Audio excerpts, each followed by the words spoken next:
Баршаңызға қайырлы күн, құрметті көрермендерім, каналыма қош келдіңіздер. Бүгін сіздермен қысқа дайындықты бастаймыз.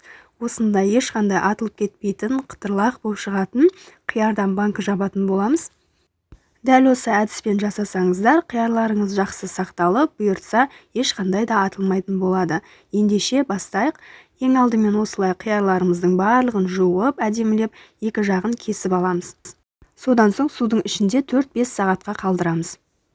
Бізге қажетті заттар осындай хрен жапырақтары, зонтик, укроп, сарымсақ, болгар бұрышы, шекер, тұз және домалақ бұрыш, лавр жапырағы және 70% уксус қажет. Банкілерімізді қақпақтарымен қосып жақсылап стерилдеп аламыз. Енді ішіне жаңағы жапырақтарды салып бастаймыз. Осылай хреннің ұзын жапырақшаларын алып, орап, мен 2 литрлік банкіге 2 жапырағын салдым.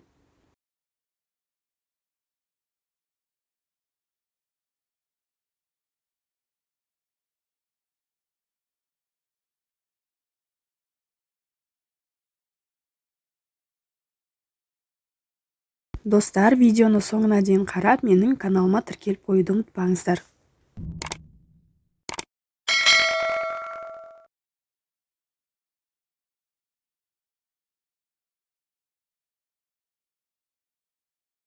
Келесі кезекте бізге осындай зонтик укроптар қажет болады. 2 литрлік банкіге тағы да 2 данасын салдым.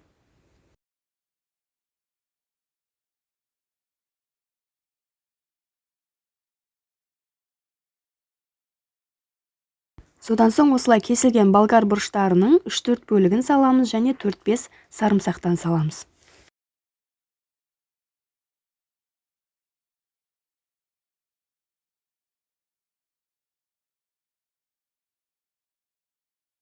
Лавр жапырағының 2-3 данасымен кішкене қара бұрыштан осылай салып жібереміз.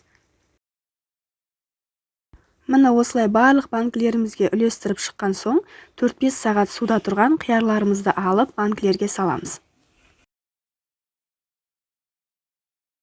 Қиярларды барынша нығыздап салуға тырысыңыздар, және беткі бөлігіне егер сыймай жатса, қиярды кесіп жіберуге болады.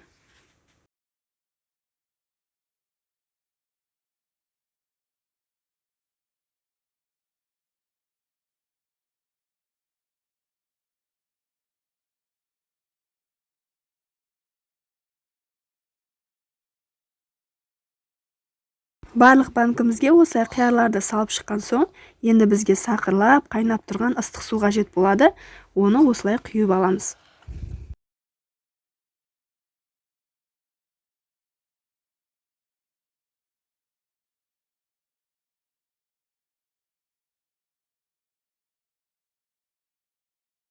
Осы ыстық суды банкілерімізде 20 минуттай ұстап, содан соң қайтадан төгіп тастаймыз.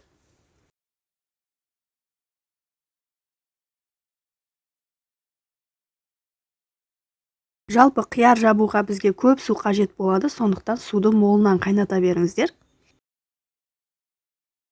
Ыстық суды төккен соң қайтадан жаңалап, осылай қайнап тұрған суды тағы да құямыз. Бұл суды да банкімізде 20 минут немесе 30 минут ұстап, тағы да төгіп тастаймыз. Сонда біз 2 рет суды төккен боламыз. Суын 2-ші рет төгіп тастағаннан кейін енді қиярларымыздың дәмдеуіштерін саламыз.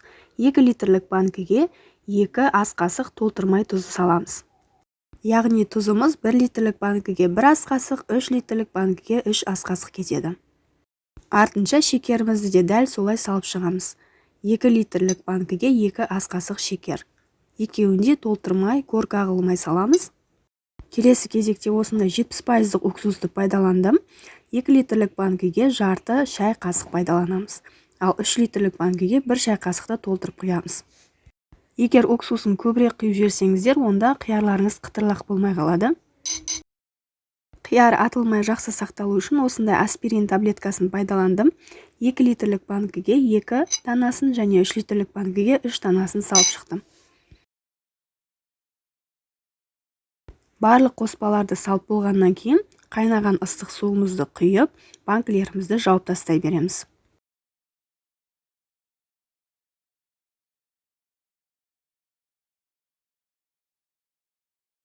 Жабылған банкілерді төңкеріп, жылы орап, 2 түнге қалдырамыз. Осымен біздің қыста сақталатын қытырлақ қиярларымыз дайын болды. Осы әдіспен жасап көріңіздер. Сіздерде атылмай жақсы сақталады деген ойдамын. Және менің каналыма тіркеліп, подписка батырмасын басып қойды ұмытпаңыздар.